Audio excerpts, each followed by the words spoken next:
Hey, Joe from Boulet's Garage here. Today I'm going to be replacing a little section of pipe on this 2017 Toyota Highlander, and it's this one right here. Right. So what happens here in New England? Go figure. Um, they get rust underneath where this clamps down on, and they'll leak. And it's important that you catch it early on before you lose too much fluid in your transmission and possibly cause damage to it. But so that's what I'm going after today, and it's kind of misleading. The first one I did, I found out the hard way. I didn't really see any videos out here on it. But the pipe, you got to get it right from Toyota.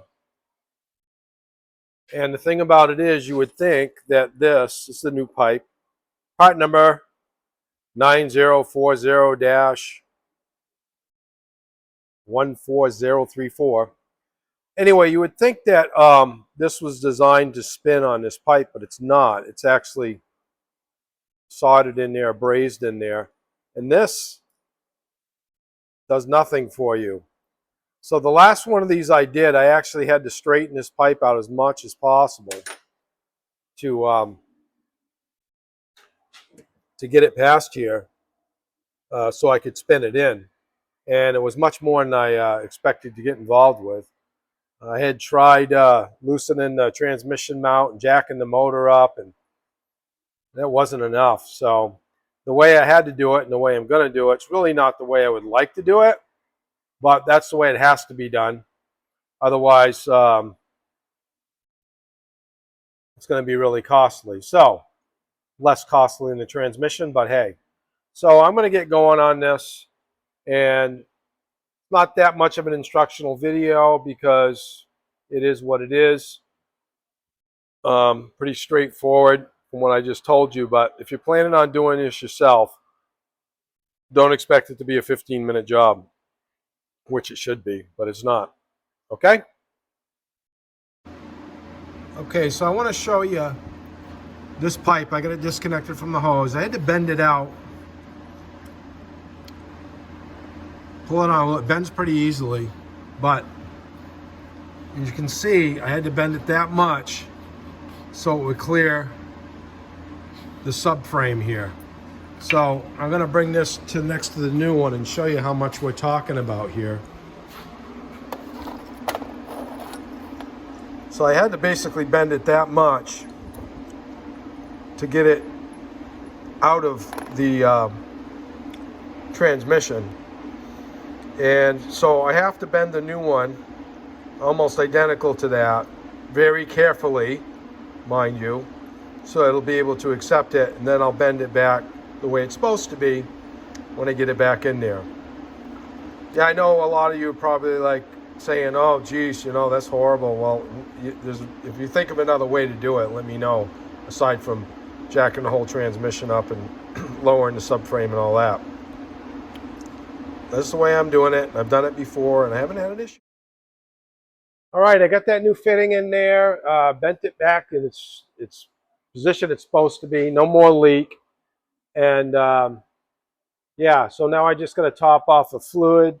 And if you look, I don't know if I showed you before, but the old fitting, you can see where that rust grows out and it perforates underneath it.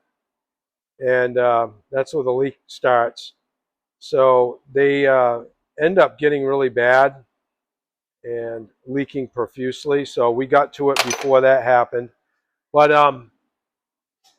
yeah, so 2017, 18, that vintage, where you got all the road salt flinging up. I got to put a cover back up on here.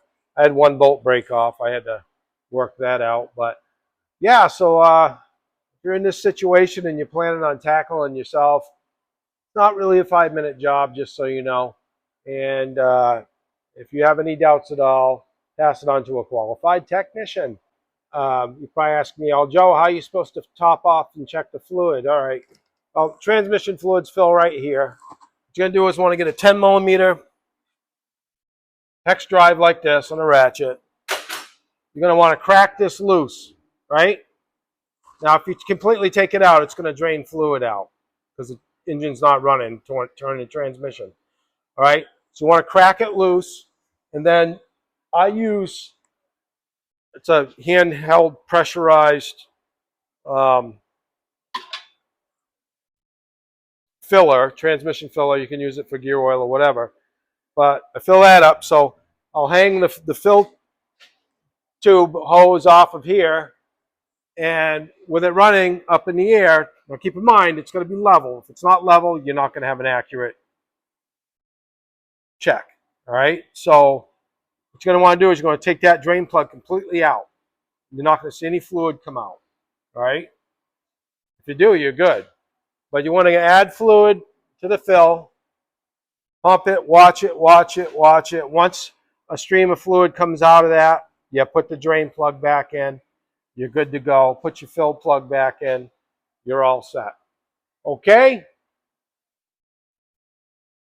Hey, hopefully this video's helped you out. I did make a note in the video that the rust forms under the rubber hose, and that's where the leak starts. And many of you might say, well, why don't you just clean the rust up off it? Actually, they actually perforate through as well, through that pipe. So the first one I did, I ended up, it was so brittle, it just broke, bent it right out of the way and broke off, and I was able to spin it out. But then I looked at the new one, I'm like, oh boy, it's soldered on the end, so you couldn't just spin it in. It's soldered right to that pipe, so you know you couldn't spin it in, which makes sense to me, but that's not the case. So you can straighten the new one out enough to get it in past that subframe.